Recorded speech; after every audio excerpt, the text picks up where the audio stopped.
Kembali kita akan merenungkan firman Tuhan untuk mengantar kita dalam aktivitas sepanjang hari ini. Marilah kita terlebih dahulu berdoa. Kasih karunia dan damai sejahtera yang dari Allah Bapa dan dari anaknya Yesus Kristus menyertai hati dan pikiranmu. Amin. Firman Tuhan dari kitab Habakuk pasal yang kedua ayat 20. Tetapi Tuhan ada di dalam bait-Nya yang kudus. Berdiam dirilah di hadapannya, hai seluruh bumi. Demikian firman Tuhan. Bapak Ibu dan kaula muda yang dikasihi Tuhan, pernahkah saudara merasa dunia ini terlalu bising? Bahkan sebelum sempat mengucap syukur, ponsel saudara sudah berdering. Notifikasi masuk bertubi-tubi dan berita di media sosial membuat hati gelisah. Pikiran terus bekerja, tubuh kelelahan, dan jiwa terasa kosong. Di tengah kebisingan itu, Tuhan tidak menawarkan pelarian, melainkan undangan. Berdiam dirilah di hadapanku. Seruan dari Habakuk ini muncul bukan dalam masa damai, melainkan di tengah kekacauan. Ia menyaksikan ketidakadilan, kekerasan, dan ketakutan yang melanda bangsa Yehuda. Dalam Habakuk pasal 1 ia berseru, "Sampai kapan Tuhan aku berteriak, tetapi tidak kau dengar?" Kan tetapi Tuhan menjawab bahwa ia tetap memerintah dan bahwa bangsa fasik pun berada dalam kendalinya. Habakuk hidup sekitar akhir abad ke-7 sebelum Masehi, menjelang kehancuran Yerusalem dan pembuangan ke Babel. Ia bergumul dengan fakta bahwa bangsa jahat seperti Babel tampaknya dibiarkan Tuhan untuk menindas umatnya. Namun puncak dari perenungan kenabian ini bukan kemarahan, melainkan keheningan. Habakuk menyadari Tuhan tetap di bait-Nya yang kudus. Ia tetap memerintah, maka seluruh bumi dan saudara dipanggil untuk diam di hadapannya. Di zaman ini banyak orang mengalami apa yang oleh psikolog disebut sebagai kelelahan eksistensial, rasa kosong, jenuh, dan kehilangan arah di tengah kecepatan hidup. Dalam dunia digital yang tidak mengenal jeda, keheningan bukan lagi kebiasaan, melainkan kebutuhan rohani yang mendesak. Dalam keheningan, jiwa menemukan kembali pusatnya, yaitu Allah yang kudus. Diam dalam Alkitab bukan sekedar tutup mulut, melainkan sikap batin berserah, percaya, dan menyembah. Mazmur 46 ayat 11 berkata, "Diamlah dan ketahuilah bahwa akulah Allah." Diam adalah pengakuan iman. Bukan aku yang mengatur semuanya, Tuhanlah yang berdaulat. Para bapa padang gurun seperti Antonius dan Makarius dalam sejarah gereja mula-mula memilih keheningan sebagai jalan perjumpaan dengan Allah. Dalam tradisi spiritualitas Kristen, diam bukan menjauh dari kehidupan, melainkan cara mendekat kepada Sang Sumber Hidup.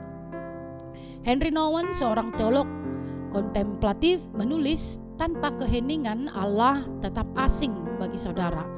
Dalam keheningan, saudara mengenalnya sebagai sahabat sejati. Yesus Kristus sebagai teladan tertinggi iman juga menunjukkan kekuatan dalam diam. Di hadapan Pilatus ia tidak membela diri. Di Taman Getsemani ia berdoa dalam sunyi dan menyerahkan kehendaknya kepada Bapa.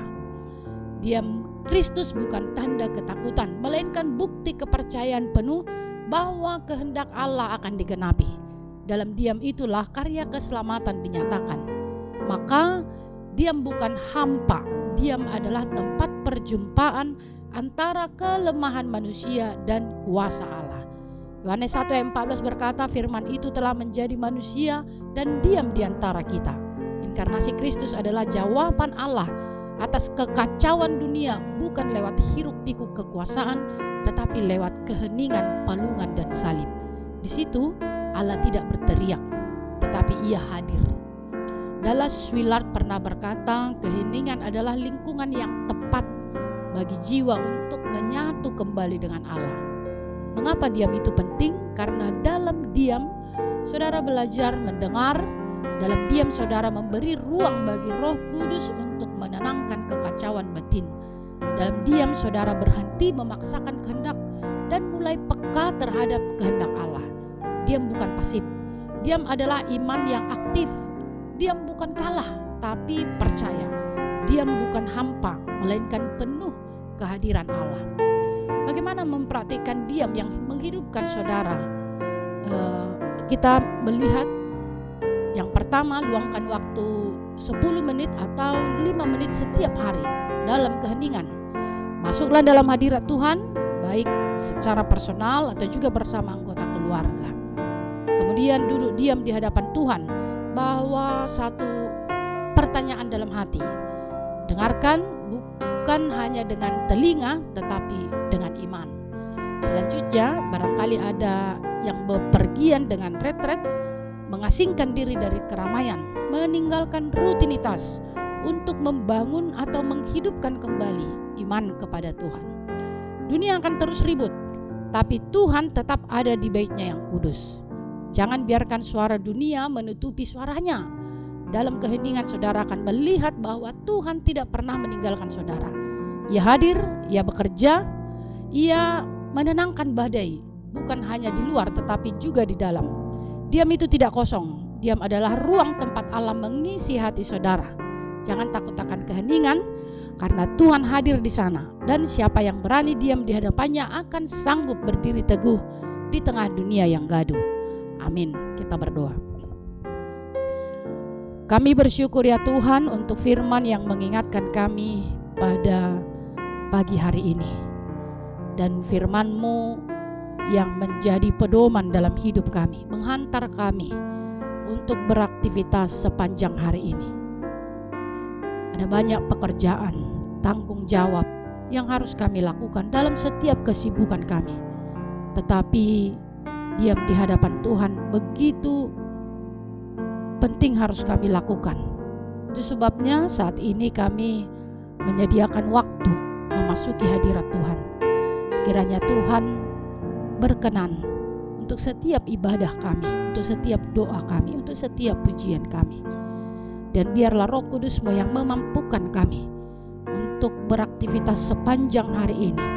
Dalam semua tugas dan tanggung jawab kami, boleh kami lakukan seturut dengan kehendak Tuhan. Kau berkati seluruh jemaat-Mu di tengah-tengah keluarga mereka masing-masing. Kiranya anugerah, cinta, kasih, kedamaian senantiasa Engkau curahkan di tengah-tengah setiap rumah tangga. Dan tambahkan berkat-berkat yang melimpah dalam kehidupan jemaat Tuhan. Kau berkati juga saudara-saudara kami yang bersuka cita merayakan hari kelahiran dan juga merayakan hari pernikahan mereka.